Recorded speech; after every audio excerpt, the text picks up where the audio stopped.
Alrighty, guys. We are back at it again. Day late this time, but that's okay. Alex was traveling yesterday. So.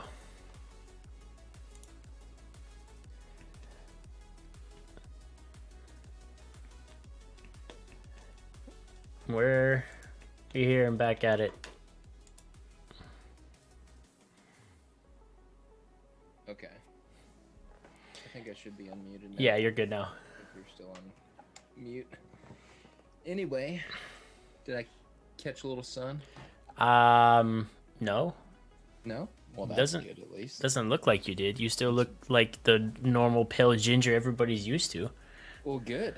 I was expecting fully to have rockin' sunburn when I got back, but... Well, you must have found the SPF 7000 and really just lathered that on with a paint roller. It was 35, thank you. SPF 35. Just reapply at the back 9. Yeah. Stayed pretty good. There you go. And we really didn't spend a whole lot. Like, by the time, dude, those courses in Arizona, man, I don't know if anybody in here is golfers, but they're tough. Like, you got to be damn near perfect with every single one of your shots. Right. Is TPC Sawgrass out there? Am I right on that? Is that the one where the waste management? That's in Phoenix. Yeah. That's in Phoenix? Yeah, so I was right. We played a lot of the pro level courses around that, but we didn't play that actual course. Oh, I got you. Like, average green fee was like $250. Mother trucker, dude. Yeah. But just fucking views. I bet, dude. I bet. Views. Just gorgeous. Thanks, Spaceman. Can't imagine. Yeah, Spaceman sounds good. Yeah, I understand you're busy, but thanks for popping by and wishing us a good podcast. Thank you, sir. I think this week we're going to start abroad internationally. And we're going to start, actually, since this has been a topic on everybody's mind, and it's been a big part of the news lately, the shipping... Oh, well, it's not a shipping containers. The ship, the shipping ship, the cargo ship. There you go. The ships that ships the ship. No, that cargo ship finally got popped loose out of the Suez Canal. When? I think earlier today, actually, or yesterday. Oh man, the memes are over then, huh? Yeah, the memes are over. Rest in peace, ever given memes. And wasn't the name of the ship Evergreen or something? Yeah, like Evergreen, something like that. And then there was somebody had posted something saying the simulation was glitching because there was like a semi that was an Evergreen semi that like jackknifed in the middle of the interstate and was holding up all the traffic and nobody could get around it. And then there was I saw a meme about it. So it had that the boat cattywampus in the canal, the semi cattywampus on the interstate, and then it was an airplane of the same company flying through the sky. And then you won't get this, but some of these other people will get this. It was a picture of Anakin Skywalker at the beginning of episode 3 going, "This is where the fun begins," right after the airplane in the sky. So it was kind of funny because it was gonna be like, oh well, here comes the plane next. So it was. Plane somehow would have gotten sideways on like the landing ramp and was holding up all the planes. I would have been like, we're officially living in a simulation. Hashtag Squash. What's up, Squash? Squash said hashtag put it back. Put the boat back. No, it's funny. So we're starting off on a lighthearted note on that international news. The ships pop loose and shipping can resume. And I saw the number $9.6 billion worth of goods can now continue on their way to wherever they were going. So that's good. They were having to go around that port station and like. Yeah. So I don't know, man. All the way around the island and shit. When I saw how it was wedged in there, somebody had made. Some engineering guy made a joke meme about it on Twitter and was like, look, this is all you got to do. You put one couple of tugboats on the front of it with some ropes and a couple of tugboats on the back of it with some ropes and just have them pull it in opposite directions and pop it loose. Yeah. And I was like, you know what? Both go in reverse. Yeah, well, they didn't have to go in reverse. Just reverse the front ones up to it and then have them go forward and then have the other guys post it up on the back and pull forward too, and I was like, yeah, that actually makes a lot of sense. That'll pop it loose. And then I was informed that it was actually wedged into the shore, and would require a little bit more effort than a bunch of tugboats could do to pop it loose. So, That guy's losing his job. well, it wasn't his He fault. thinks he had a bad day at work. From what I understand, it was the ship lost power, and so they had no way to steer it. And so it lost power, and it just went with the current, and it just said, so Worst possible position. yeah, like that sucks. Somalian pirates got to be happy that more ships are going all the way around Africa. True. Yeah, saw that meme also. They were like, we are the captain now. Yeah, that's the same. What is that from Blood Diamond? No, that's from the Tom Hanks movie. Oh yeah, I can't. Yeah, I don't remember the name of it right now. But yeah, so anyway, the ship's loose, the Suez Canal is open again, and all of your goods you were waiting on to come to Amazon to get shipped to you are now be on their way. Thank God. Captain Phillips, yes, thank you, Combo. Also, welcome, Combo. So yeah, but now moving to a little bit more of a serious topic on the international side of things.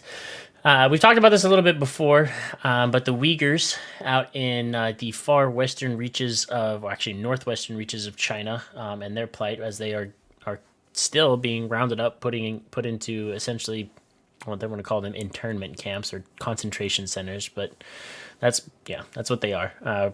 Getting rounded up and put into concentration camps, forced to do hard labor, like picking a bunch of cotton out of there. That grows out there, as well as Jesus, what's up, man? As well as a lot of the women are being forcibly sterilized. There's a lot of sexual assault happening with them as well, and that's coming from the mouths of those that have escaped those detainment centers. A bunch of torture going on as well. So in response to that, if I believe there are some companies, Nike, H&M, and a few others that are now dropping sanctions on China. They're not accepting, they're basically boycotting the cotton that's coming from China because the majority of it comes out of that region.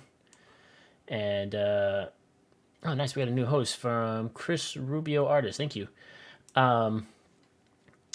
Yeah, so there's a lot of companies that are boycotting the cotton out of there to try and put the squeeze on China to get them to stop mistreating these people.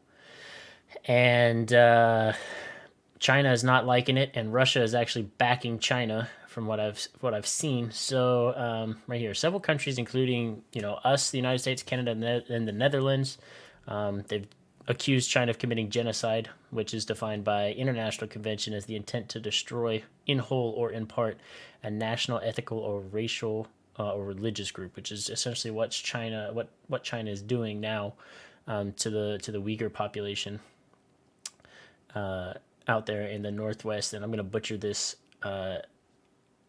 name again, but I'm pretty sure it's I want to say pronounced Xinjiang province. Out there, but the Australian Strategic Policy Institute has found evidence in 2020, so last year, there's more than 380 of what China is calling re-education camps. So yeah, and things are still bad for the Uyghurs. Don't forget that the coronavirus still has not leaked from that lab in Wuhan. Right. A former leader of the CDC has come out before Congress now and testified saying, hey, the stars are aligning. This is what happened. I mean, this is, without having boots on the ground and actually having physical evidence, it's pretty likely that this is what happened. And the World Health Organization is still like, nah, bro. No, it's just... and Chris Rubio, artist with the follow as well. Thank you. Welcome to our podcast, sir. And yep, you are correct. Lab leak central. Look at that, a D-man sighting. What's up, Danny?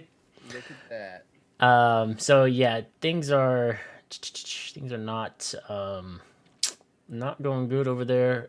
China is fucking with Taiwan pretty bad. China has been fucking with Taiwan. They want like Taiwan fucking, so bad, and Taiwan's like, leave us the fuck alone. they're poking the U.S. bear with that because they're going to put us into a corner where we're either going to have to support an ally and support Taiwan, which will basically mean war with China. Yeah, essentially. So what we've been doing for a long time is because China, for a long time down there, down in the South East Asian seas, have been they've been actually building islands down there, just man-made islands, trying to claim that all that water down there is sovereign Chinese territory. Mm-hmm. And the U.S. has ramped up in recent years um, naval patrols and naval presence out there. Like, nope, this is international waters. You need to cool it. And China is basically just like, fuck you. This is ours. This is ours. We're the biggest, the heavyweight over here. So we're gonna impose our will on everybody else, and everybody else in the world is kind of like, no, bro, you can't do that. So Well, correct the me if I'm tensions are wrong. high. Correct me if I'm wrong, but that played a pretty large part in the trade war that Trump started on Yes. China. And nobody really loves trade wars because historically they haven't ended up that well. Hmm. That was a motive, at least, for him to try to swing around some weight and say, okay, well, if you're going to do this, we're going to put sanctions on trade. And China never is like, oh, okay, well, we'll cool it. No, they're just Chill out. they're kind of belligerent. Go up a level. Turn it up a notch. Yeah, turn it up to 11. Yeah. Yeah. So China's just really trying to flex their muscles over there. But what China has said in response to the sanctions and everything that have happened against them due to their treatment of the Uyghurs, they Combo's comment is a really good one, also. yeah, I'll get to it. I promise. Okay. I promise. Um, they said that their detainment of the Uyghurs is completely untrue, which we have satellite imaging that says false. And they say that the crackdown is necessary to prevent terrorism and root out Islamist extremism. The camps are an effective tool for re-educating inmates in its fight against terrorism. They insist that the Uyghur militants are waging a violent campaign for an independent state by plotting bombings, sabotage, and civic unrest. They've been accused of exaggerating the threat in order to justify repression of the Uyghurs. China has dismissed his claims that it is trying to reduce the Uyghur population through mass sterilization. They've said they're baseless and that the forced labor is completely fabricated. Everybody else goes, we see through your thinly veiled excuses. Well, it would be like us starting to round up like Antifa or Proud Boys or any one of those groups because like 2 mass shootings recently. Right. One was a white guy who is quote unquote a sex addict or something. I don't know. Yeah. Well, that was the excuse that he gave. He went around shooting Asians. He shot 8 people and 6 of those were Asian. So yeah, he specifically targeted Asian. He went to a spa/nail salon, which was run by Asian people. Yeah, a few of them. And then you have I don't even want to say the guy's name, but it was a name that you would see, like if you would have seen that name from like a terrorist organization in the Middle East, you wouldn't really be able to distinguish the two, although the guy was from Colorado, predominantly. But again, you can't say that that has terrorist motives right now, but you kind of see the dots connecting in that direction. So, yeah. But we also can't go rounding up everyone that's a Trump supporter, Proud Boy, whatever, that visits Asian parlors, and you can't round up everybody that this guy knew that has a Middle Eastern name.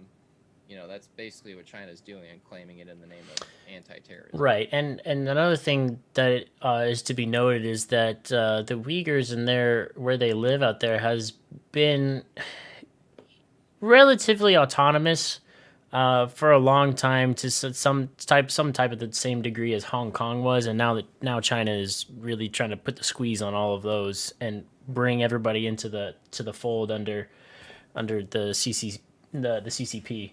So I'm gonna get to Combo's comments real fast. So he said, "Re-education is probably the worst name they could have chosen for those places. They should have just been like, come on down to China, check out our concentration camps. Make sure to back us against sanctions on your way down to gift shop." And notice that's cold as fuck. That's basically what they're doing. No, it's essentially right. And Russia is basically perpetuating that narrative as well. Combo also went on to say that people need to remember that just because someone is from China, it doesn't mean that they support the Chinese Communist Party. or their atrocities. A lot of people that live in China don't support the CCP, and they only are saying it because they're afraid of Xi Jinping's regime. Because like if you say anything bad about that dude, like people disappear and are never heard from again. Mm-hmm. So that's also to note. Squash, I did not. Almost like if you go against Putin and Russia. Yeah, I know. Next thing you know, the KGB's rounding you up. It's like Eerily similar. similarities Squash, I did not see the fleet of Chinese ships that were off the coast of the Philippines, but I mean that doesn't surprise me at all. So yeah, so I mean that I know we covered this a little bit a long while ago, kind of when we first heard about it. But clearly, obviously, nothing has changed much except for now there's countries putting sanctions out. Combo said that Canada, the U.S., UK, India, obviously, and Australia are the ones that are putting these sanctions out against China to try and strong on them economically into not doing what they're doing with the Uyghurs. That's pretty much the only thing we can do right now, because if we were to do any other type of action, it would be more akin to an act of war, and nobody really wants that right now, because if we go to war with China over their genocidal treatment of the Uyghurs, as justified as I feel it would cause China, Russia, Iran, North Korea, and a bunch of those, all those allies to band together, and now we have World War III, essentially. So the way we're handling this now, and for the most part, I think a little bit is how most wars are going to go until something really goes crazy. Is there going to be economic and kind of cyber based until something really pops off. So like it's war without putting boots on the ground and going and shooting. It's essentially Cold War round 2. Yeah. So yeah, we'll see. We'll see how this goes. But yeah, China's denying their mistreatment of the Uyghurs. Meanwhile, Uyghurs are escaping those internment camps and saying this is heinous, and the rest of the free world is doing as much as they can to try and put the squeeze on China to get them to stop doing what they're doing. So Squash said the Philippines deployed their air force to try and scare them off. Did it work? Hopefully. God. I hope so. Oh God, that's a lot of shit for me now. Sorry. No, you're good. No, you're fine. I was turning it up for everybody else. Hopefully. Squash said I was still quiet, so we're trying to get the sound right. All right. Yeah, that's the last thing Biden wants is his first year of presidency to go to war with China. That's not a very good stamp on the resume. Not at all. Kind of moving, I guess, transitioning now a little bit more into Biden and politics. The border crisis that somehow we have heard less and less about as time has moved farther forward from the election. The border crisis hasn't really gotten any better. It's actually gotten worse. And what you hear, or actually what you don't hear now, is the outcry of people saying, "Oh, there's so many people detained, yada yada yada," all this stuff. So the energy that they brought against Trump for detaining people at the border and telling immigrants that while you're waiting on your asylum petitions to be heard and everything, you will stay in Mexico. That went away. Biden has reversed that, and now people that are seeking asylum can immediately come into the United States and start working. And this is just one article that I've read. I tried to take this with a grain of salt because it's from a website called thefederalist.com. I tried to steer away from the main news networks. Federalist is very right-leaning also. Yeah, I could tell by the way the article was written. So I was trying to go through here and pick out at least the facts out of here. But yeah, so basically, the Democrats in the House are still blaming Trump for everything that he put in place. For that, Biden has come in, rolled back a lot of things that happened, a lot of things that Trump put in place for the, the immigration policies. So now, people that are seeking asylum can just come in and start working. And this article is saying that a lot of those asylum seekers and immigrants just straight up don't go to their hearings because they already got what they want. They came in and now they're working, and that's what they wanted from the get go. Well, and So I think there's some truth in that statement, but the border crisis didn't become a border crisis because of who was in power or who the president was. It's been a crisis. It's been around since the Clintons, and yeah, Obama deported more people under his reign than many presidents had in the past, which isn't necessarily on its face a bad thing, because there are bad people trying to get into America to do things other than work here and live an honest life here. That's a fact. That's not a racist statement. It's just a fact that there's money to be made in selling things from Mexico in the United States. And it's funny because I tweeted it like 2 weeks after the coronavirus became a big thing. Everybody wants open borders until something like the coronavirus comes along, and then everybody's like, well, wait, hold on a minute. Let's think about this.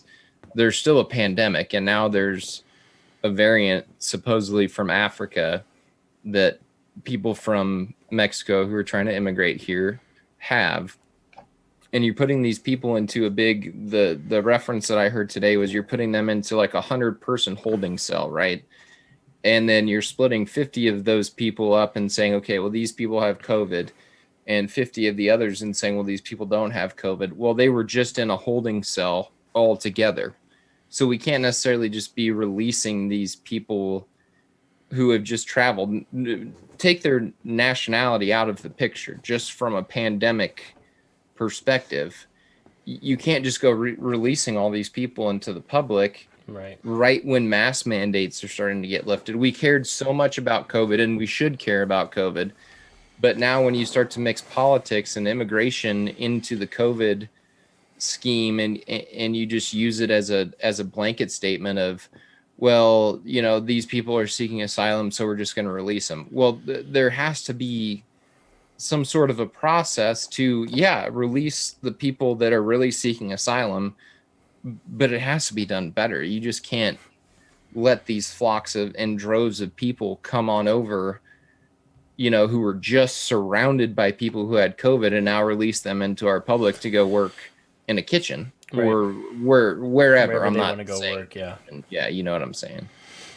Yeah, the thing that gets me a lot about it is that with the detainments that are happening, the detainments have somewhat increased because now they are just letting everybody in, but they gotta like be detained for a certain amount of time. I don't know exactly how much time, but we don't hear the left calling out, basically holding Biden to the same accountability that they tried to hold Trump to. Like as soon as Biden got elected, everybody was just like, "Well, things are great now, and he can do no wrong."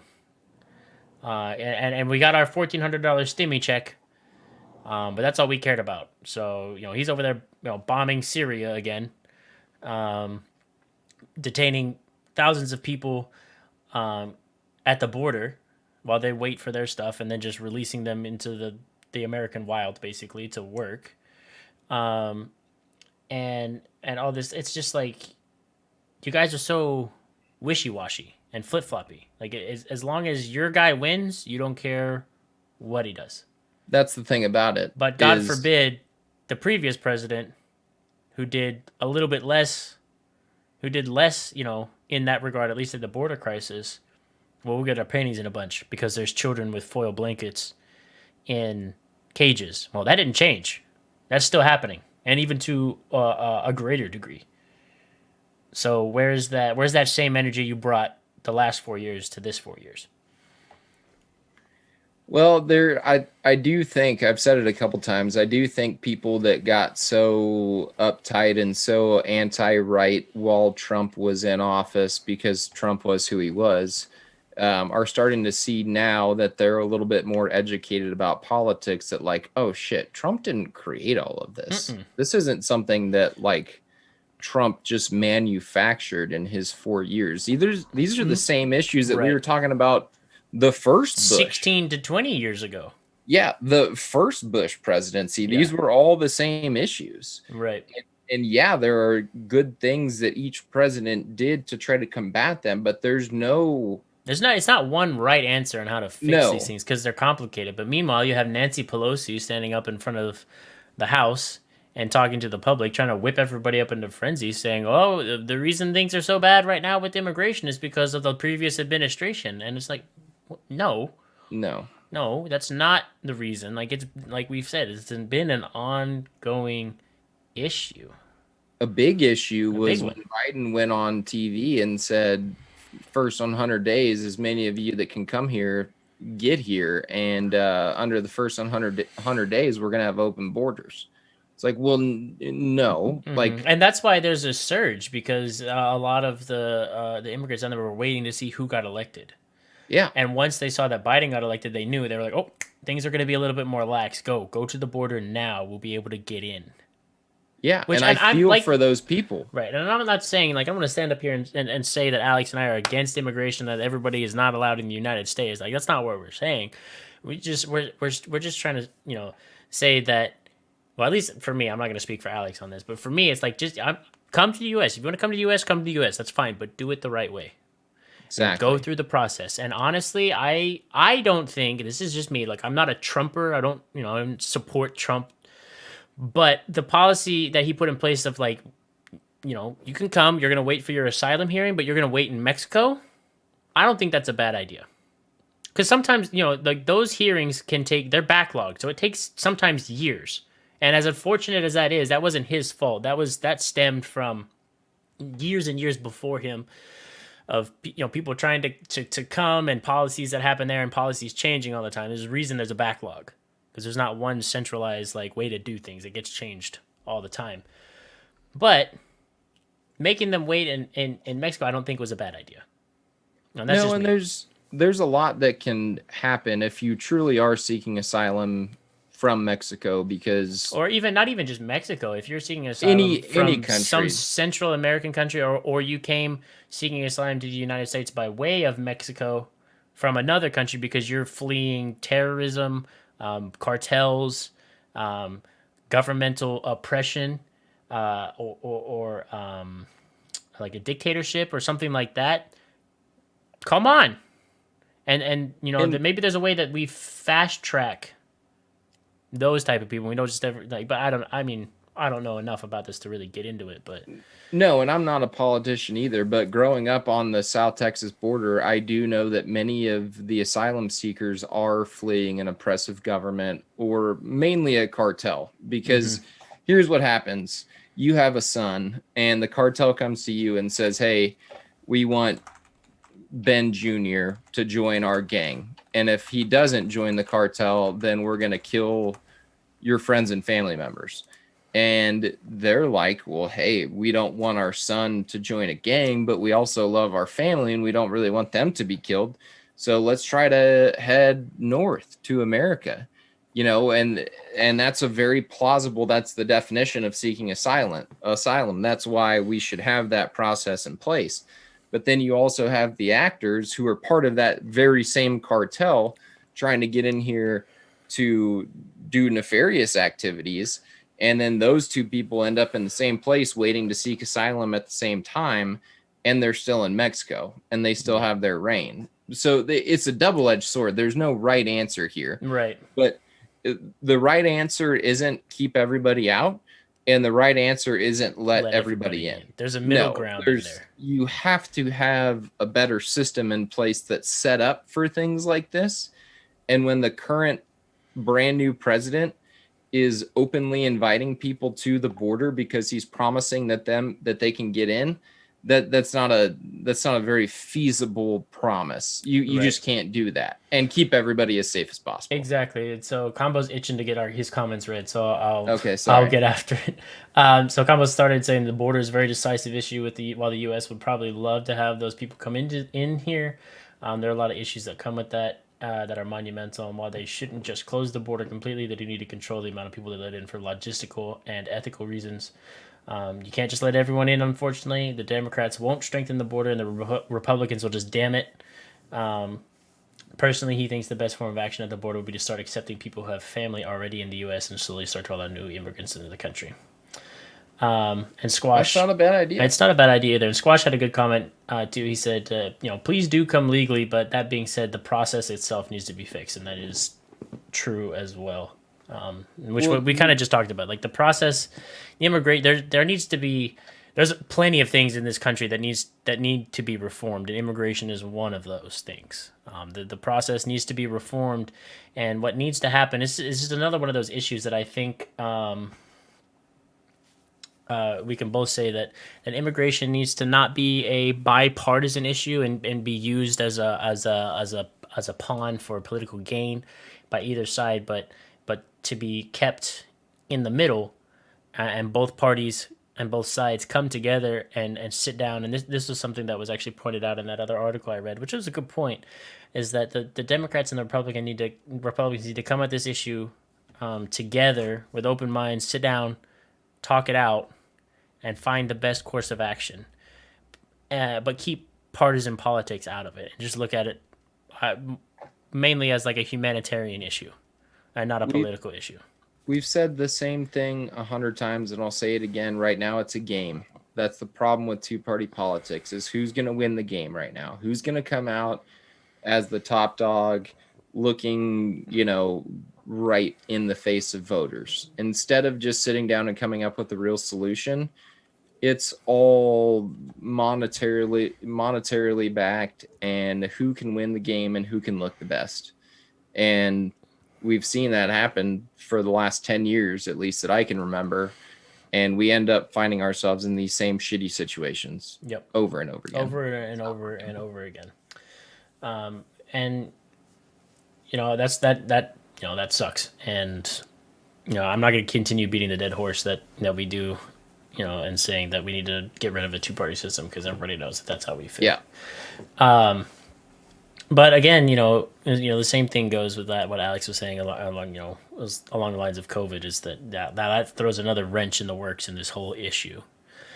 Is we're finally starting to open things back up here. Vaccines are getting rolled out. People are getting vaccinated. We're finally starting to get to a point where life can kind of go back to normal. And what we don't need is an influx of people respreading it. And what'll also happen too is a lot of those people will probably have the variant that came from Brazil, because If we that's not get just localized to Brazil. That would have spread too. if we get put on another lockdown with the variant of the COVID virus, not only am I going to lose my mind, but most of the American general population is going to lose their mind, Yeah, and the economy is going to not be able to rebound. yeah, it's going to be bad Like, news bears. you have to, at a certain point in time, and be transparent about it and be honest about why you're making the decision. It might not be the most humanitarian decision, and that's a fact that we might have to live with. It might be a sole humanitarian incentive based decision. Whatever it is, that's what it needs to be called, though. Yeah, you have to be And you transparent.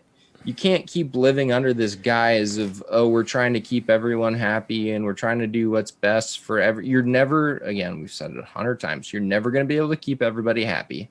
So make the best decision for our country Right, and and our like people. that's what I was gonna say. And right now, maybe the best decision for us while we try and get our country back on track is to really limit the amount of immigrants that we let in. As shitty as it sounds, because a lot of those people are facing dire consequences and dire situations. The United States wants to be a friend to everyone. Sometimes the interest of your own country outweighs being a friend to other people. Well, everybody wants to talk about Switzerland all the time, and all those other countries where it's like damn near impossible to get citizenship to, which again, and like Jesus's comment is perfect because we're both from the same town. We both, I'm sure if, I don't think he's first generation immigrant, but I'm sure very close in his family line, someone is first generation immigrants.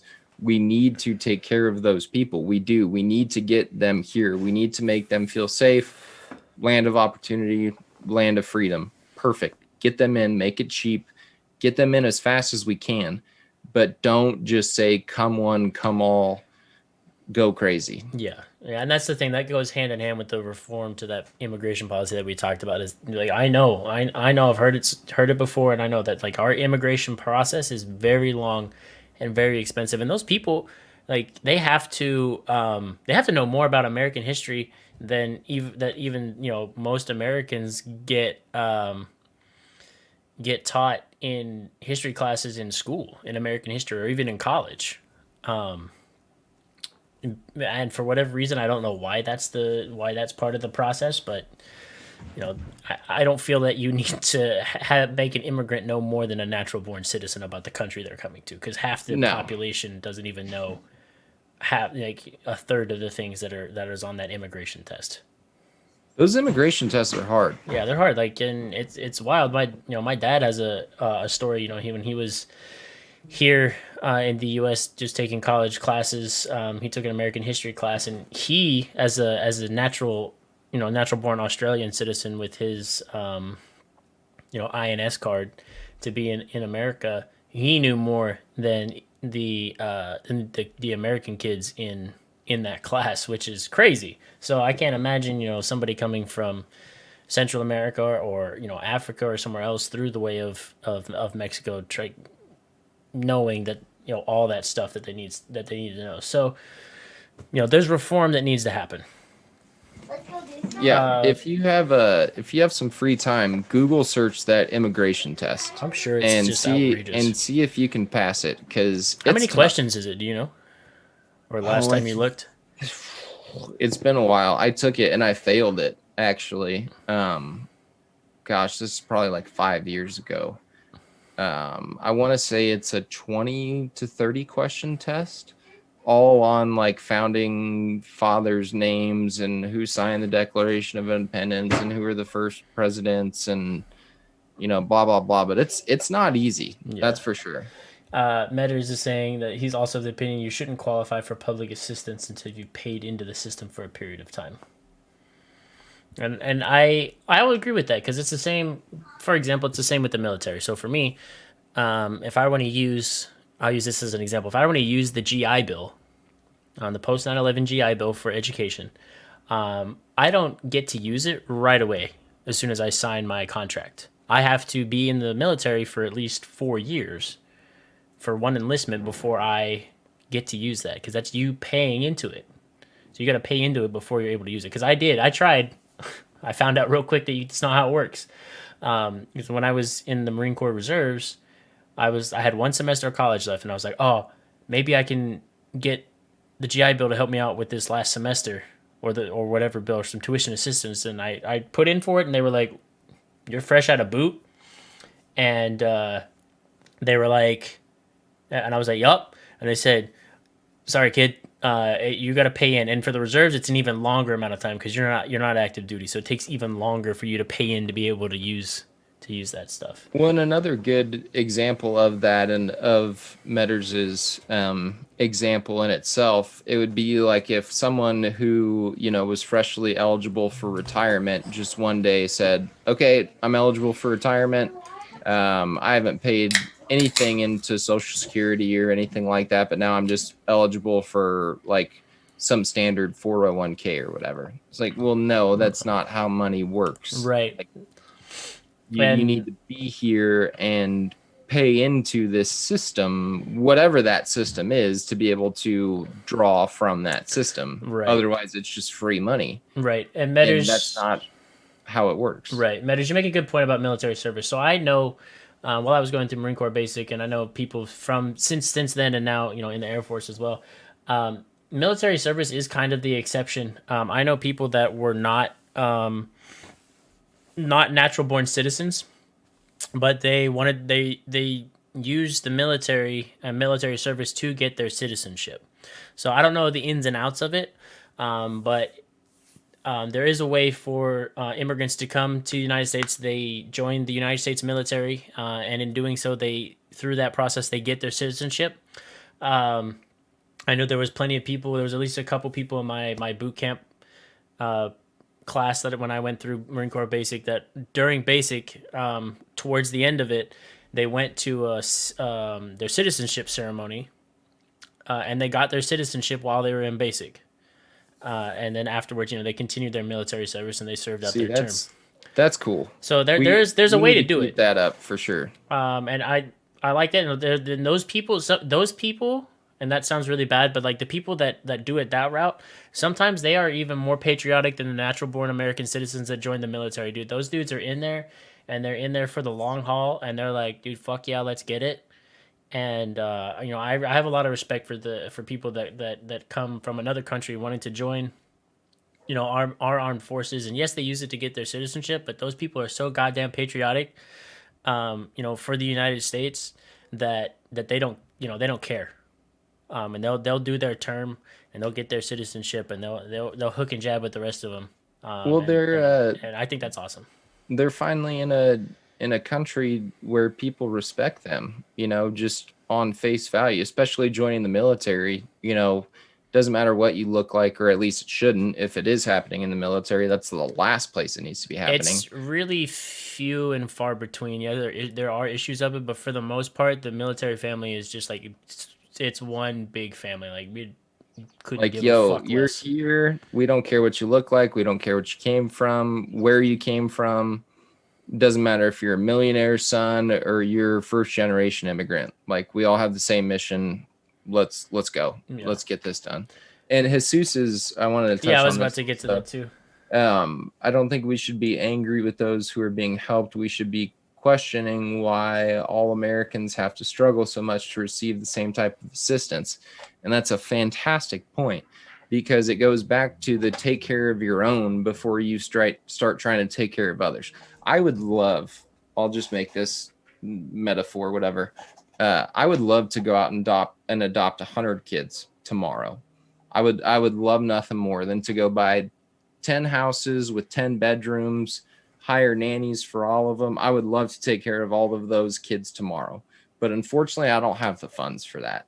I'm taking care of my little nest, and that's as much as I can do right now, or at least as much as I think I can do. At some point in time, you have to take care of your own while helping others as much as you can. But fiscally, it's not responsible to start taking on the debt of as many other people that want to come through as possible, while we still have our own struggling right here who are US born, US citizens. And that's not to value one life over another, but that's to say, hey, look, we have these people struggling already. We have to figure out a way to take care of our own before we can start trying to take care of others in a come one, come all type situation. And unfortunately, right now, as shitty as it is to say, and as much as I would love to say we just have the funds to help out any person that crosses our borders right now, and if you want to stay and you want to work and you want to live life like an American, which basically means just don't hurt other people, great, we'd love to have you. But we still have to take care of what's at home right now versus taking care of everybody else in the world, because Right. that's just not feasible. Right. I want to touch on Jesus's other comment. He said his family was able to come here because his mother was an American citizen born in Cali. But even then, they spent just about everything they had to get the rest of his family here legally. They struggled for years afterwards after they came here. So he does empathize so much with the people having to come here with less. And it's a good point. Like, you guys, your family spent about everything you had to get here legally, and that's an issue with the system that we have in place. Is that it's so damn expensive, and it makes it so hard for people to come here. Which, in doing it that way, it does ramp up illegal ways of doing things. It's the same for everything. You jack the cost up of medicine, then the black market opens up for the same type of medicine. There's always an avenue around certain things. So in order to, I think, the be all and end all of it is on immigration is that it needs to be reformed. I'm not saying make it super easy for people to come here, but at least, you know, ratchet down that cost and ratchet down, you know, how much knowledge they need to have to come here. You know, definitely screen Yeah. them and make sure that, you know, not a fucking criminal or whatever, but don't make it so difficult that then there's, you know, room for coyotes and Exactly. all that, you know, illegal immigration I like how you to said happen. coyotes, not Coyotes. just coyotes. Those Coyotes, coyotes, man. That's how you. los Hey, coyotes. You gotta coyotes. watch out. Cuidado de coyotes, Yeah. brother. So And speaking of black markets, Phoenix has legal marijuana. You want to talk about a missed opportunity in capital for all Right. states that are not legalized right now. Like it is so it is. dumb. It is dumb, and it's more so. It's, you know, it's more and more gaining traction in subsequent states as other states see how much revenue was generated from Colorado and Washington and the other states that have legalized it. You know, When like, it's and in Nebraska, we still have Pete Ricketts literally saying that weed will kill your kids, and it's weird not once because has anybody in the history of weed I died from saw smoking too four much weed. people. I saw four people walk into a dispensary this weekend, and they were all on the same flight I was on when I left, and they were all feeling fine. Weird. Yeah, I bet. So Um. Anyway, and I don't know why. Who's poop dish? no idea. My man rolled in here with a really odd fact. He said farts killed the dinosaurs. Just saying. Well, Poop Dish, welcome to the podcast, Poop and dish. Thanks for being here. thank you for your off the wall contribution. Perhaps we'll get into that at a later date. I don't know. I'm gonna have to do some research on Let that me do some because research on that one. pretty sure 'Cause there's only like not even, Neanderthals. not even. I don't even think. Dude, maybe they were just putting just- some serious methane out in Who the. knows, man? The Great North. Yeah. So, Lord Jesus, that's who killed the dinosaurs. Sorry. Parts, bro. Moving on. That's gonna be our first official "What in the World" podcast signage. It'll just say "Farts killed the dinosaurs." What in That's the it. World podcast? We cover everything from A to Z, and farts kill the dinosaurs. Hi, Gail. Hey, Abby. Zeus says he finds it interesting that so many Americans dislike that immigrants are here taking our jobs, and the truth is immigrants work the jobs Americans won't work because of the poor pay and work conditions. It's true. They're Amen. not. And Amen. it's such, that's a, such a 1000%. it's a double standard on Americans' part, saying they like the old South Park joke. They took their jobs. Well, no, they didn't take your jobs. You were just too prideful to go work a garbage job because somebody somewhere told you you were better than that. Little Meanwhile- side note. It's one of my biggest pet peeves to see a homeless person. 9 out of 10 times they're white. 9 out of 10 times they're white. Standing out in front of like a McDonald's or a Wendy's or a Walmart or whatever, and there's literally a sign says that now says hiring. hiring, opening positions. I'm like, yeah, why don't you just turn on around? Like nobody loves a better story than that. You know, go get a job. And they get mad offended when you say, "Well, this place is hiring. Do you want to come?" Or like I've seen it, dude. People have, like rolled up to homeless people like, "Hey, my company's like hiring for, you know, this job, and it's, you know, obviously it's not a great job. It's entry level or like a janitorial job or something like that." And they're like, "Hey, you can come apply. I'm sure you'll get it. Like, no big deal, dude. You can have a job and, you know, be able to start like living." And they're just like, "Oh no, bro, I don't want to do that." That's like, beggars can't be choosers, my guy. At this point, like, I mean, apparently beggars can be choosers because you're out here begging and choosing not to work. But the opportunity is there, but you've told yourself for some reason that, A, this is better because there's been many documentaries come out that, you know, on panhandling. People make mad money panhandling. And it's all tax-free because it's just straight cash. I wiped But- more asses than I could count putting myself through college. And I can guarantee you, if I can wipe an ass of a kid that's literally the last thing in the world that I want to do. people can go work at McDonald's Yeah, and like it's take not that those bad. low-level jobs and make something for themselves and save up and just gradually keep going. Yeah, like yeah, it It- sucks. It's a Anybody minimum. can do it. It's a minimum wage job, but it's better than sleeping on the streets. Yeah, Like you can't be picky. Just go work. Just go work. But that's an issue in America that's just been around for a long time. Is that everybody has this idea that they're better than working an entry level job at some place. And it's like no one's above anybody else. gotta grind, You man. gotta grind. Sometimes you You just gotta gotta grind. put your nose to the grindstone and get after it. And if you have to work a shitty job for a little while, you gotta work a shitty job for a little while.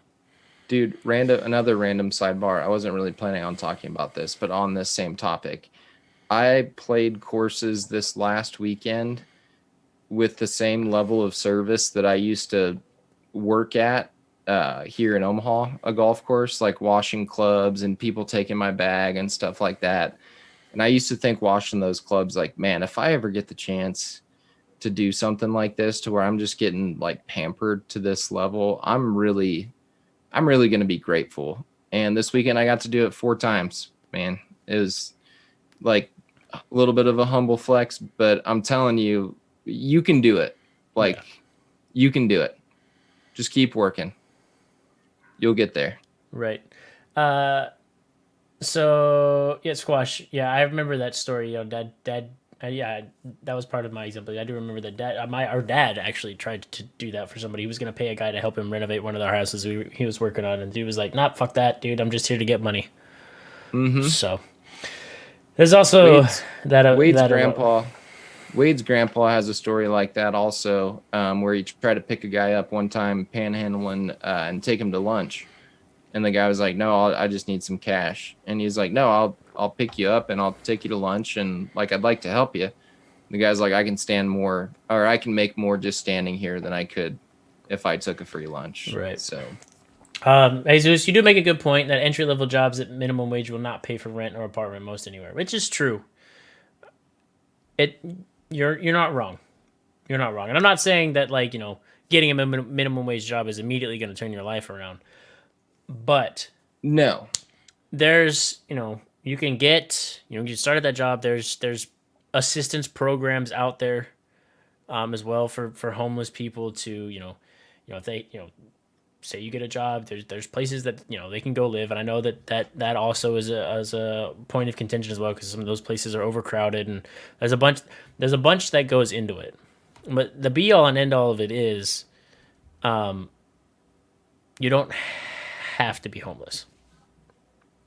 And I'm biased also, I should say, because I live in Omaha where like our homeless population per capita is on the lower side, but there are also so many fantastic organizations in Omaha. Like Open Door Mission is the big one here, where you can literally stroll in, they will feed you, they will clothe you, they will house you, they will put you in programs to help you find a Yeah, job. And I know, like, if we're talking about the Austins or the Dallases, Portland was one of the homeless communities that I had ever been around that was that size. I also talked to a few homeless people there in Portland because I'm just that weird, and like gave my burger to a couple guys one night and like sat and chatted with them for a bit, where they had purposely moved to Portland because it was the quote unquote homeless capital of the world, and they could make more money as homeless people there than they could anywhere right. else. And It's like you can't make a career out of being yeah, and homeless. Like, I'll say as well that I'm jaded on that topic as well because when we lived in the Northwest, up in the Pacific Northwest, there was multiple documentaries and news stories that followed homeless people, and it turns out they were just panhandling. So I'm jaded on that fact where the majority of the people I saw that were homeless when I was in an area where there was an abundance of quote homeless people. It turns out that for example, there was one guy that the news station followed up there. He dressed all scruffy and looked homeless, did his 8 hours or whatever panhandling, walked around the corner, got in his brand new BMW, and drove back home to his gated community.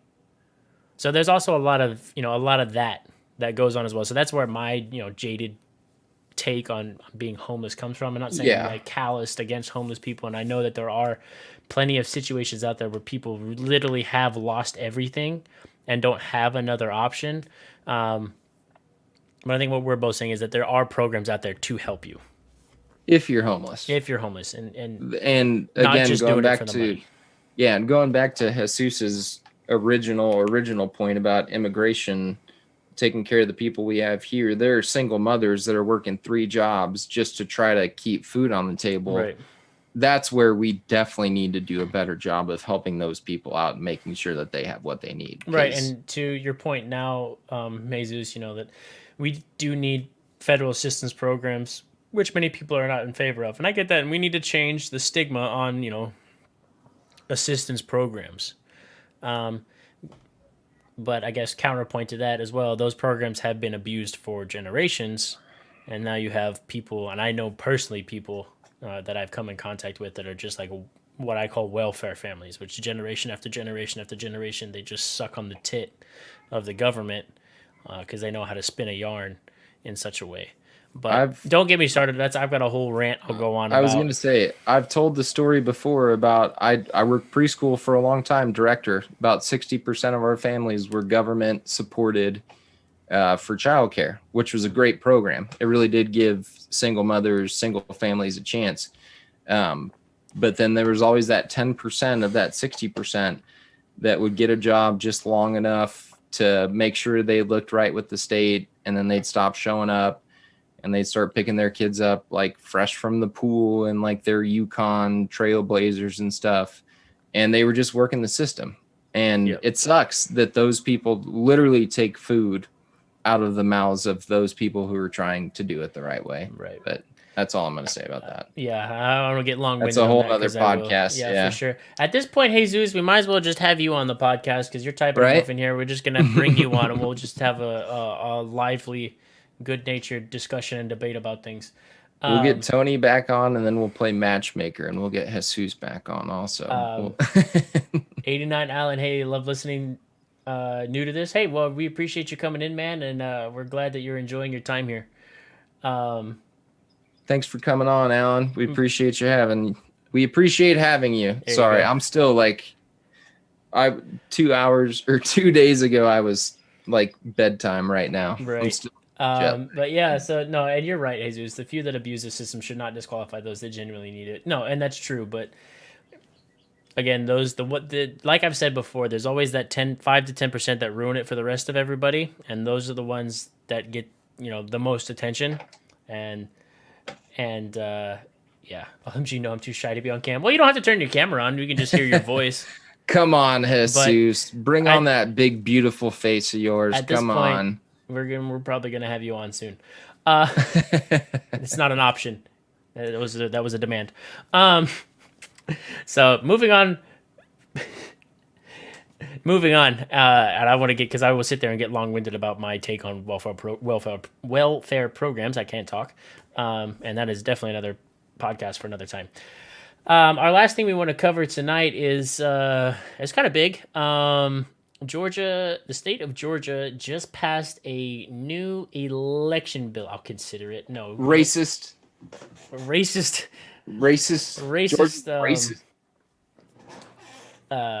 Election bill. So they're calling it the Election Integrity Act of 2021. It was passed out of the legislature on a party line vote. No idea what that means. I'm not going to get into the nitty gritty of that. So basically, here's what happened. Georgia's passed a new election law, which they have changes to absentee voting. So the changes are as follows. You can apply for your absentee ballot if you're over 65 with a disability, in the military, or if you're an American citizen that lives overseas. You can apply once for your ballot, and you'll automatically receive your mail-in ballot for the rest of that election cycle. For everybody else, the earliest that they can request their mail-in ballot will be 11 weeks before an election, when it used to be 180 days. So they basically cut the time in half that you can apply for your absentee ballot. They changed the deadline about when those ballots are supposed to be sent in. It used to be the Friday before the election day. They've now backed it up 2 Fridays before election day, and in order to get everybody to get their ballots in earlier, and that stems from, to a large degree, all the mail-in ballots to this past election coming in weeks after the election was over. So counties in Georgia will now begin mailing out absentee ballots about 3 weeks later than before, starting 4 weeks before the election. So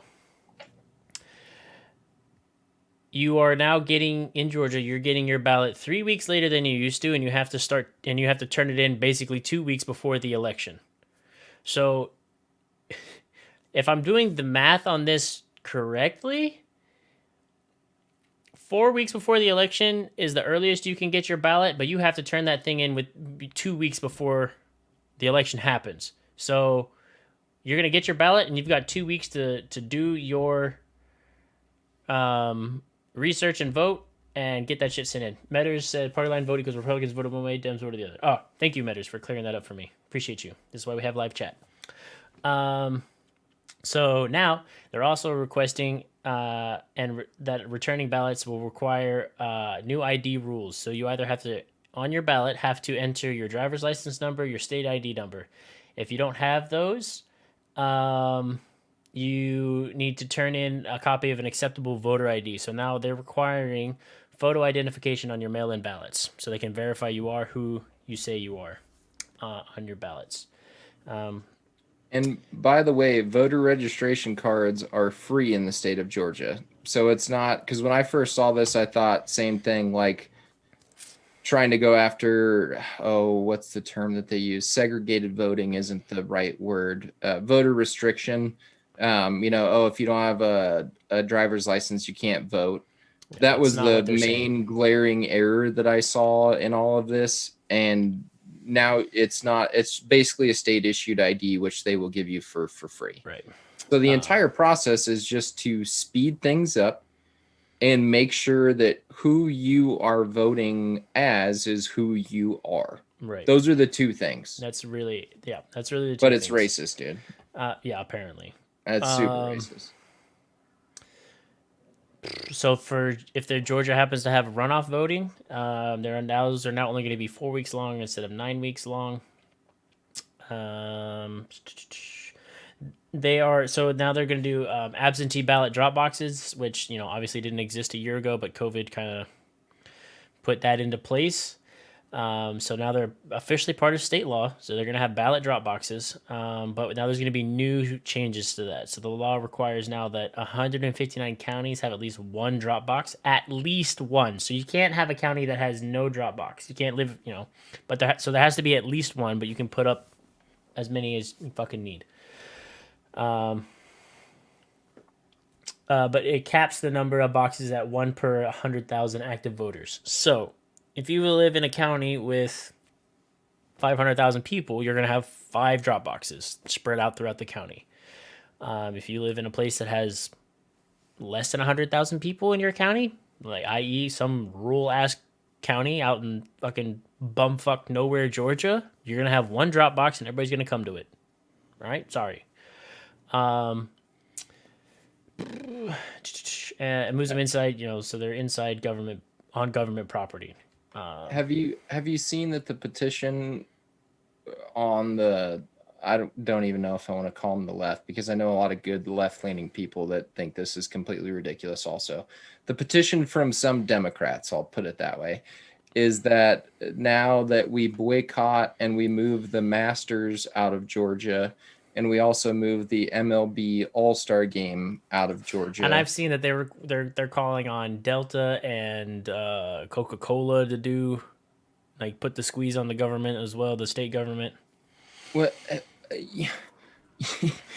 we say it all the time. You can't respond to things like this with this like drastic cancelistic type of ideology, to where if you do something that we don't agree with, we're just going to try to deplatform and defund and boycott and cancel you. Yeah, so what they don't Like, realize is if you move the Masters out of Georgia, you move the MLB out of Georgia, you move the NFL out of Georgia, you move Coke out of Georgia, you move Delta out of Georgia, you've just lost a shitload of jobs, a shitload of income, and a shitload how of tourist many? revenue. Okay, let me put it to you this way. Last year, Omaha missed out on $16 million in revenue just in ticket sales from not being able to host the College World Series because of COVID. That's just ticket sales. You're not talking about all the people that own private parking lots that charge Out the 100 ass. people $20 a day to park. You're not even considering half of the pie. So now you want to cut off your nose to spite your face because you don't like how this state is responding.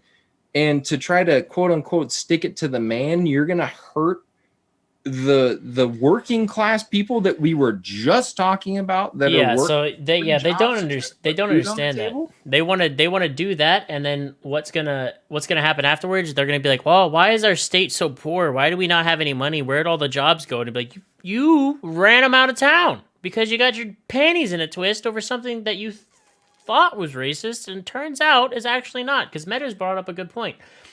You have to show your ID to do almost anything anywhere. So why not show it to vote? So buying alcohol is racist.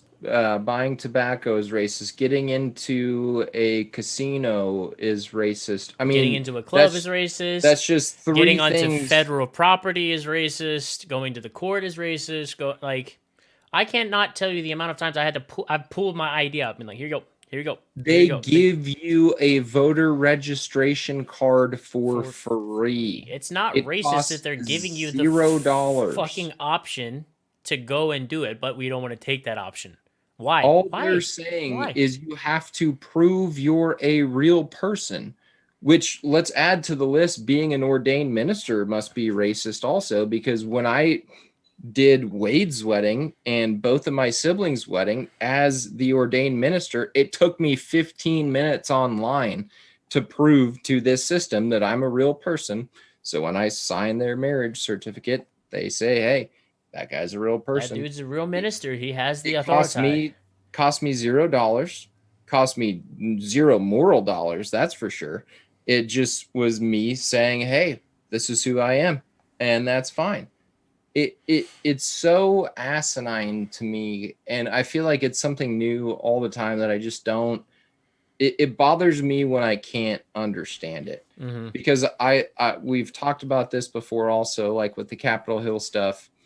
Listening to a podcast, Joe Rogan, who is super racist, that it's one thing to look at how people think and just write it off and say, I can't believe they think that way.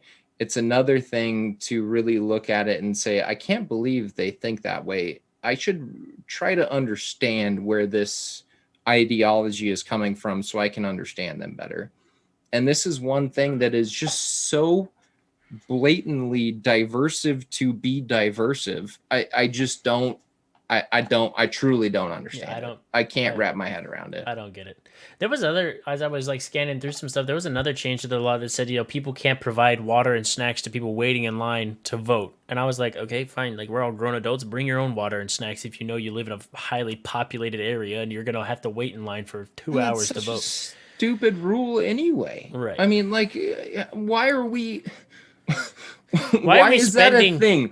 like Why why are are we we spending quabbling? state funds on water and snacks for people? Why are we quabbling over the fact of people who we just want them to prove that they're real people, to the fact of whether you can give out snacks and water in line? Yeah. Like, that's such a It's so stupid asinine. thing.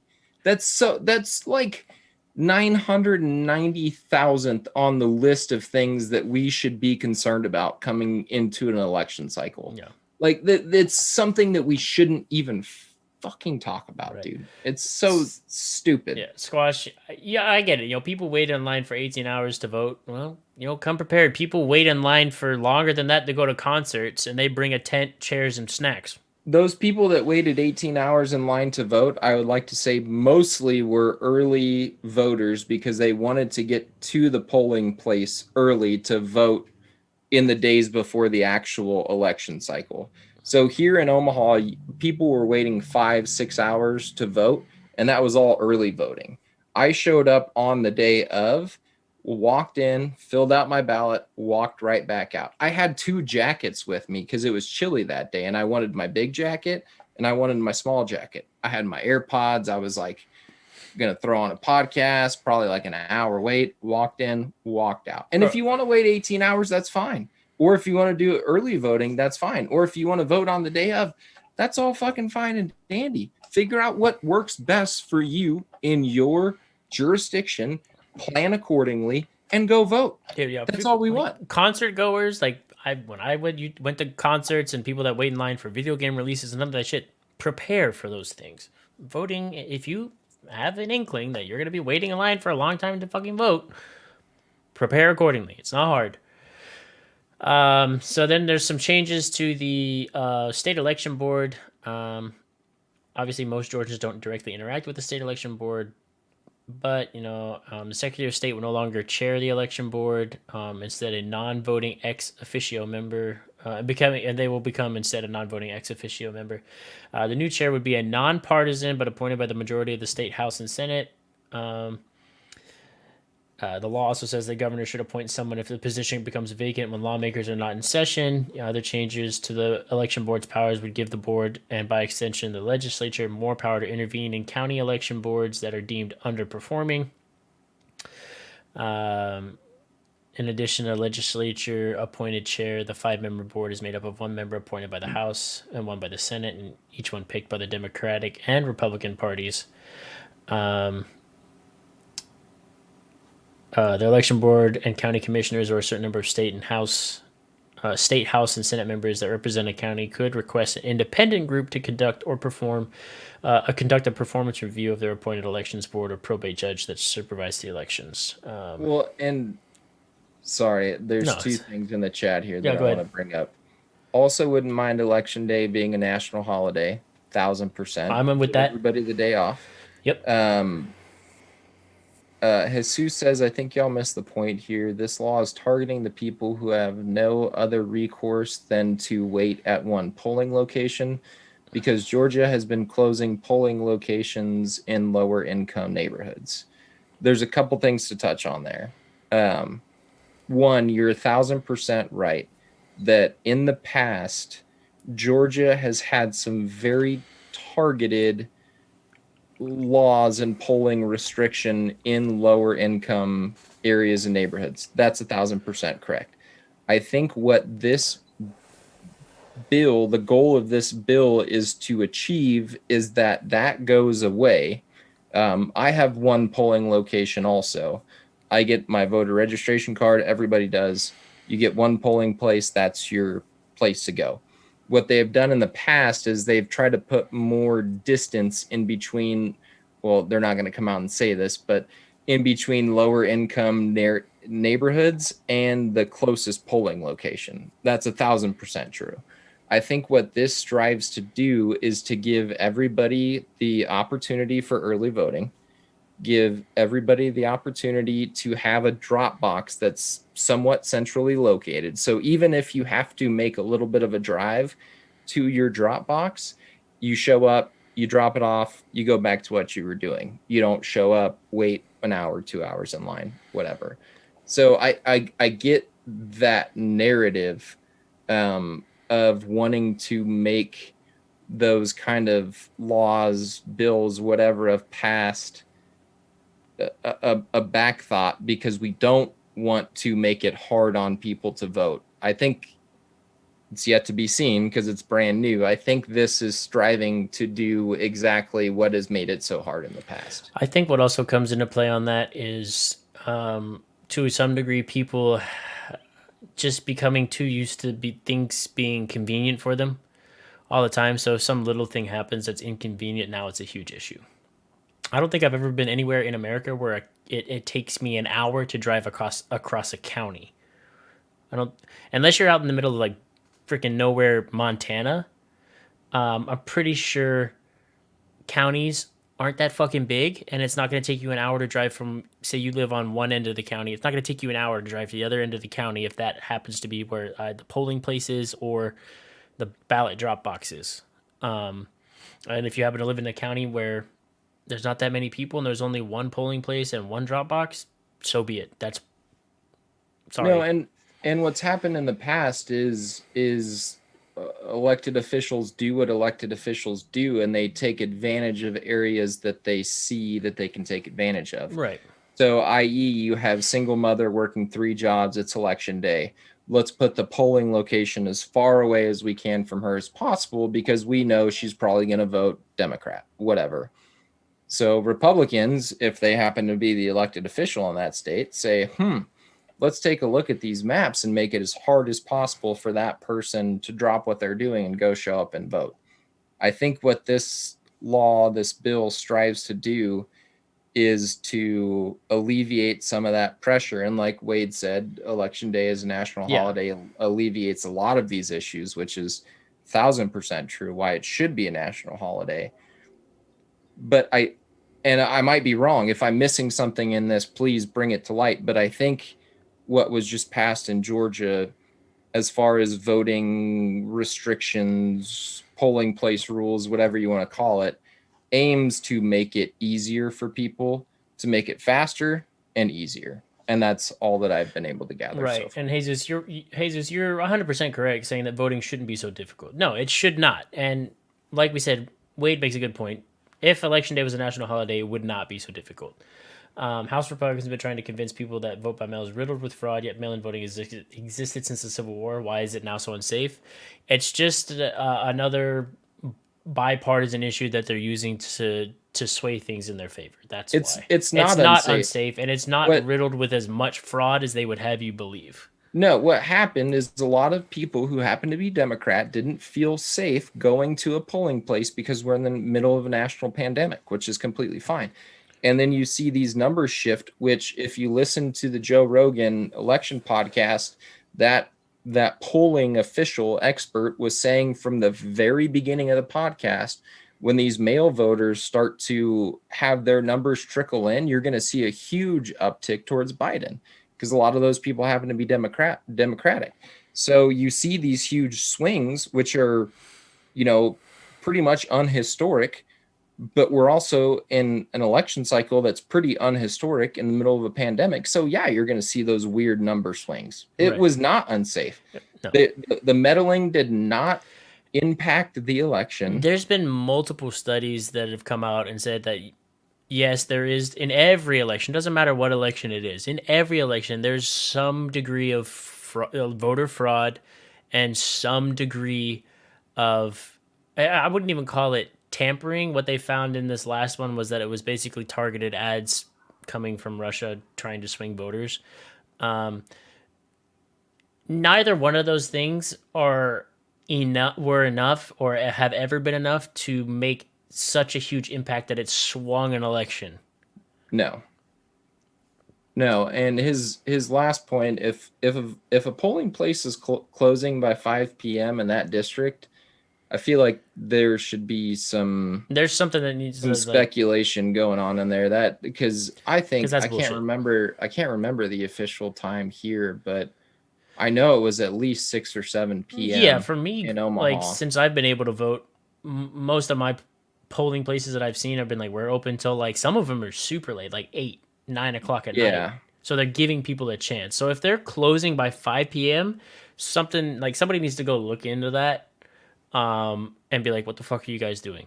Most times they open early so you can stop on your way, or they close late so you can stop on your way home. Yeah. And if you do happen to be working 2 jobs, that's unfortunate that you don't have at least the time of day to go and get that done. And having to take your own... I would look into early voting or... Yeah, like having to take your own personal time off of work or whatever to make sure you still get paid for it to go vote, that sucks, and that's not good.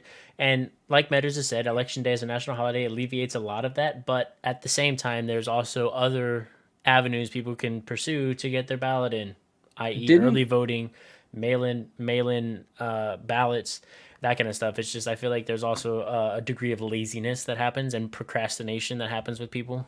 Yeah. Which is why they want to complain and be like, well, this isn't convenient for me. Well, fucking life's not convenient. Work around it. And that's my cold, hard, And callous take on it. But that is also kind of due to how I grew up. Like if nothing's gonna be convenient for you all the time, figure out how to make it convenient for you. didn't they put restrictions on workplaces being able to tell people that they could or couldn't take like their lunch breaks or like some I extra time off? I think so. I think that they did, and yes, it sucks that on election day, if you that's the only time for some reason you were able to go and vote, that you had to take your lunch break instead of going to get a chicken sandwich from Popeyes to go and Yeah. vote. Like that sucks, and I'm sorry, but at the same time, if you know that that's how your business or your workplace operates, plan accordingly. Pack a lunch that day, go vote, eat your sandwich.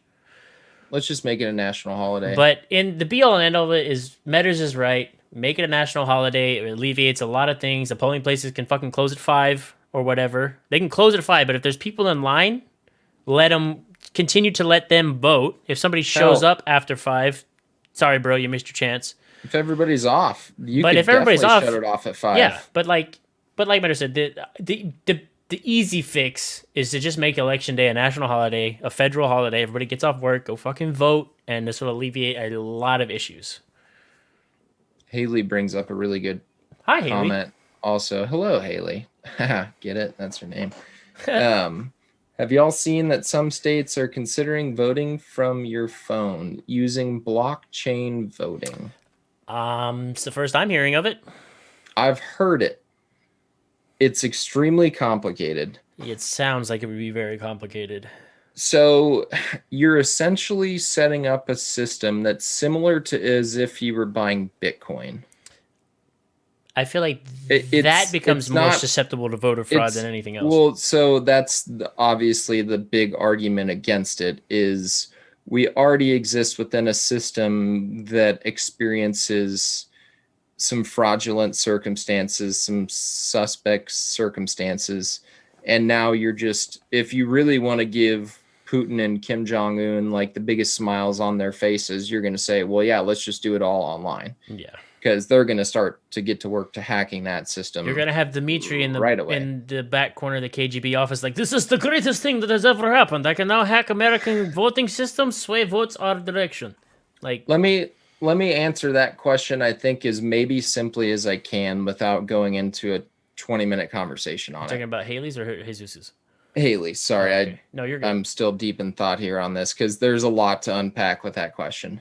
If you can create a system that is safe and quote unquote unhackable and will give us a situation where people can literally vote on their phone, I think that's the most patriotic way to do it, to really give everyone a fair, equal shot at voting, right? Everybody's voice is heard. My main issue in my pessimistic brain goes to what I just mentioned. You're giving some major players a real green light into really trying to find a new way to hack and fuck our systems. Yeah. And that makes me real nervous. Like real nervous. I would love it. I would love it if I could hop on my phone and vote. I just don't know how you're going to make that safe, and my little brain isn't smart enough to be able to comprehend how you're going to be able to make that safe. Right. And In response to Jesus' question, he said, "But if there are situations making it harder for others to vote, and not just necessarily y'all, then why are these officials not listening?" Short answer: officials don't really give a fuck. until there's enough voices that put pressure on them. Exactly. Yeah. So they don't really give a fuck. So what everybody forgets is that the people have the power, but those in power, i.e., your officials, have twisted that narrative and made us all, made the majority of people believe that we don't have as much power as we do. Which is why it's so important to vote locally. Vote Yes. locally. Pay attention to local matters and vote for your local officials who will do way more for you than either Biden or Trump would have done. Vote for local officials. Do your homework. Don't just fill out a card because they say Republican or Democrat. Exactly. Do a little homework. Vote for the people you like. Right. Measure said if blockchain was hackable, there'd be quite a few more Bitcoin See, billionaires. And see, then that's where that's why I didn't really get into that question, because I don't have enough knowledge on blockchain or anything like that, or the firewalls that are in place. But and there's it's always somebody smart enough out there to do it. And then once they do it, then the information gets out and they can tell others. So it again, I'm frankly just not smart enough to give a real viable answer to this question, not a software engineer. because I can see the path for just absolute election fraud, and I can see the path towards like a true democratic, or not democratic, patriotic way of having everyone's voice heard. Well, that's still a And Democrat. You were somewhere still in right between saying there, Democratic. yeah. And then somewhere in between there, I know that there's a lot of wiggle room and arguments to be made that I would probably sit there and be like, fraud, patriotic. Okay, I still don't know. Right. Metter You said, guys I'll figure it out. concede it only takes one person. It's true. It does. As that one dude is going to do it, and then he's going to be like, there's going to be a YouTube video come out that goes, I hacked the blockchain for voting. And everyone's going to be like, oh, shit. Shit. And then there's going to be about 70,000 people that know how to do it. So, Yeah. Anyway, but that's, People have a lot of time on their hands, it's true. and they all want the clout, Yep. the almighty clout. Indeed. As far as Alex and I are concerned, I think we're pretty much all wrapped up on everything we wanted to talk about. So this is the time in the show when we turn it over to you, the viewer, and live chatter. What are your questions for us this week? Sorry, go ahead. Go ahead. Based off of what we talked about, or perhaps something kind of related, maybe not related. Think of your questions, Alex. We had a lot of content this week.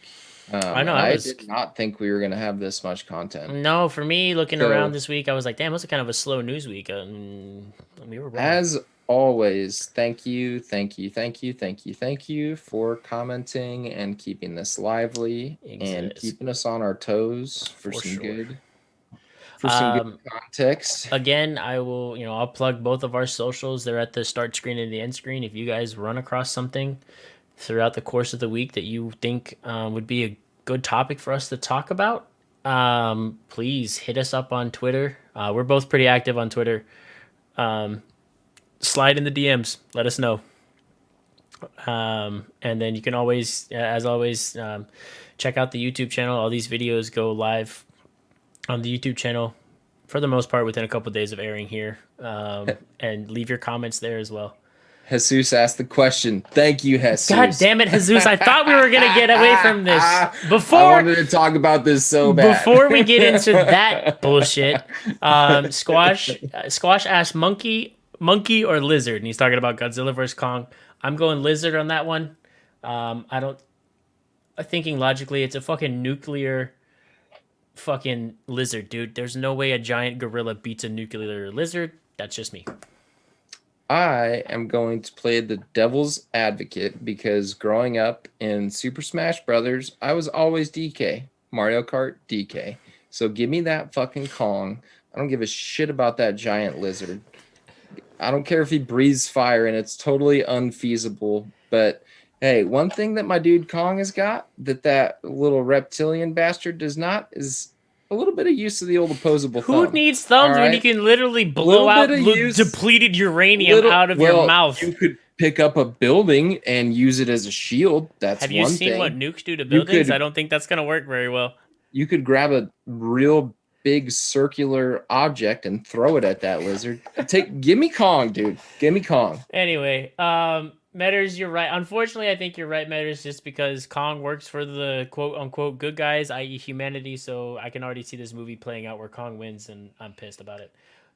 Anyway. Put your bets in, folks. Put your bets in. Let's get into the fucking Lil Nas X and his fucking so-called Satan shoes as his big promotional bid for his new album and song or whatever. They are, to be noted, not sponsored by, like, they are Nike shoes, but Nike's like, we don't want no part of this. I think so Nike's already sued him. Probably. They're custom, like, Air Max 97s They're all black with red trim, and apparently each pair has one drop of human blood in the sole of the heel, and there was only 666 of them made. It's a big promotional thing. Yeah, Nike's suing. Fucking whatever, man. If you want to use it to get your music out, then that's fine. That's kind of weird, but artists are weird. Yeah. Lil Nas has been roasting people online. It's hilarious. I'll have to look into it. He I'm not gonna lie, dude. Lil Nas has a very strong meme game. Dude, the dude, here's the worst part about Little Nas. Well, not the worst part. I said that really poorly. I'm looking at his shoes right now. They're actually kind of fresh, Yeah, I mean they look cool. They're black with red trim. except the Satan star on the tongue. That's like it's like a little The pentagram. gold pennant. Yeah, the pentagram. And then you really want to just try to piss God off. It says Luke 10:18. I saw that. And then it's 6-666. And then it has like the little clear like bottom of the Nike shoes, and apparently that's where the blood is. Yeah, I mean and here's the thing. Why? What was the verse again? Luke 10 what? Luke 10:18. 10:18. Which is something about striking down Luke chapter 10 verse 18. Got the Bible app. It said, and he said unto them, I beheld Satan as lightning fall from heaven. Yeah. Oh. There you go. Hey man, if Satan's your thing, A, I would like to interview you on this podcast, and B, true.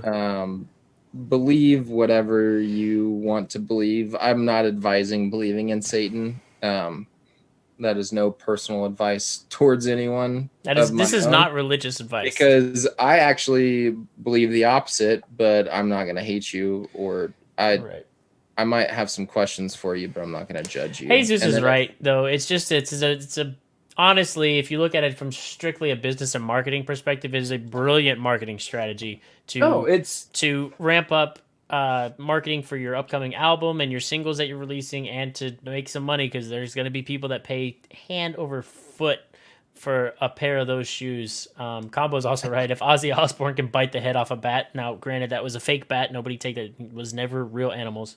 While on stage in a concert, then Lil Nas can do whatever he wants. True, this is America. Yeah, no, he can. Haley's right. It was not a real bat, Combo. I've watched and researched and seen documentaries and stuff. It was not a real bat, you psychopath. It's very similar to the Potato Head or the Dr. Seuss thing. It's just a marketing ploy. And I think his biggest mistake is not charging $2,000 for those shoes. If Yeezy can charge $4,000 for a pair of sneakers, then he could definitely charge $2,000. Yeah. And he's really not. I don't think maybe he is a Satanist. I don't know. But I follow him on Twitter, and I don't follow that many. I don't follow any rappers, I don't think, other than him on I follow Twitter. him just because his meme game is strong. Yeah, real funny guy. Cool guy also. Yeah. When he came out as gay, it was like right after the whole take my horse to the hotel room. Yeah. And his fucking quote tweets about like people finding out he was gay, and after they're like, oh, that's I thought that was hilarious, dude. Yeah, no, it's so funny. But no, Jesus is right. It's smart because the people that are offended, mainly Omega religious people, are giving it more exposure. And that's I think that is the be all and end all of what he did with that, is because he knew that those people were going to be offended, and he was like, it's free real estate. Like, Where's the blood coming from? That's what I want to know. Darth, you're wrong. It's a real bat. I'm going to get back to you on that one. I'm pretty sure. Is it like cadavers? I have no idea. I'd have to look into it, which I don't really want to, because I don't What's going to be funny is he's going to come out later and be like, ha, y'all thought that was real blood. Psych, I got that from Spirit of Halloween. Yeah. Y'all really got tripped up, huh? Because even Nike's coming out and like, hey, these are custom. We have no relationship. Yeah, Nike's like, they bought those and customized them. We didn't like... Like, this isn't something he ran by Nike, and they were like, yeah, cool. Nike's trying to distance themselves so hard from a even potential Nike's biohazard. The biohazard that could be those, because God forbid one of those soles breaks in a crowded place and now you got blood on the floor. Yeah, you're talking about like Nike as Betters. far. He said it's mine. It's I mine. donated to Little Nas. You donated enough blood to fill up 666 pairs of shoes. Wade's about to be rich. True. Forget playing the stock market. This man's about to take a fat cut off of these I custom know. Nikes. Now I need a couple vials of that blood, Wade. If it's really yours, That's I'm trying to sell hilarious. this aftermarket. Right. Just buy some Nikes and fill that shit up. Fuck. Anyway. It's only 66 milliliters of human blood. I don't even know. That's not a lot. All right. Anyway, as always, we appreciate you guys coming out, listening to us ramble on for a little while about stuff. For our YouTube audience who sees this later, appreciate you guys as well. Make sure you like, subscribe, leave me a comment, please. I do go and read those when I'm uploading the other videos. So sometimes I am slow if there's a comment responding, but I do respond. To those. Share it with your friends on YouTube. Share this link for the Twitch stream when we do it, and let's all fucking ride this wave. 50 followers on Twitch. Are we there now? We might even be up a couple more because we're close, man. 50. We were at 50 going into this stream tonight, and I think we gained one, if not two more tonight. Well, that's huge. So we've hit 50 followers. So now the only thing we need to do, and this is going to be depending how schedules work out, but we're going to have to throw in probably a couple of extra just little like fun streams for hour or two or whatever, just so we can hit the benchmarks that Twitch has set up. Maybe we should put out another survey, like whether people want us to do like a Friends Friday, because we did that Drunk Friends Friday that one time, and that was pretty fun. It was fun. I got like my schedule's packed now. I'm going back to a normal work schedule and everything, but basically what I'm getting at is we've hit all the benchmarks for Twitch to apply for the affiliate program, which means we can. This is not what we're in it for, but we can start monetizing. So when we get that, we've got to hit certain amount of hours streamed in a 30-day period, and doing this once a week doesn't hit those hours. It would hit it if we went for a lot longer, but we know you guys don't want to sit here for 4 hours. So we'll probably throw in a couple of extra streams here and there so we can hit that benchmark, and then we'll kind of ratchet it back down to our normal once a week, and occasionally we'll throw in, since we have a community, we'll throw in some community days here and there. But that being said, we're not in it for the money. But Ben, did you just say we have a community? We do have a community. We have a community? This is I love our little community. I love our community. You guys are great. It's a fantastic little Squash community. said prepare for ads by NordVPN. Yeah. Once we get to that part, we'll be sponsored on YouTube, and it'll be like, this episode was brought to you by NordVPN. And I'll ramble on about a VPN for 10 minutes, for 2 minutes, and get our cash flow. Just kidding. Anyway. Well, no shame. No shame. Anyway, we love you guys. We will see you next week at our regularly scheduled time on Sunday at 7 p.m. Eastern, 6 p.m. Central, barring anything crazy happening. And yeah, you guys be safe. Have a good week. Make sure to please definitely hit us up on our social medias. Twitter. Twitter is the best way. Twitter to, if there's something that happens during the week, let us know, and we will look into it and cover it if, we deem it necessary or warranted. Which more than likely, if you guys send it to us, we will probably cover it. I might have a guest lined up for next Sunday also. Huge W. Let's go. So I'll keep you guys posted. One last thing. Arkansas plays tonight, 10 p.m. in the Elite Eight. Woo Pig. I would appreciate everyone's support in that. Thank you very much. No, you get to be an honorary Arkansas fan now because Texas lost out.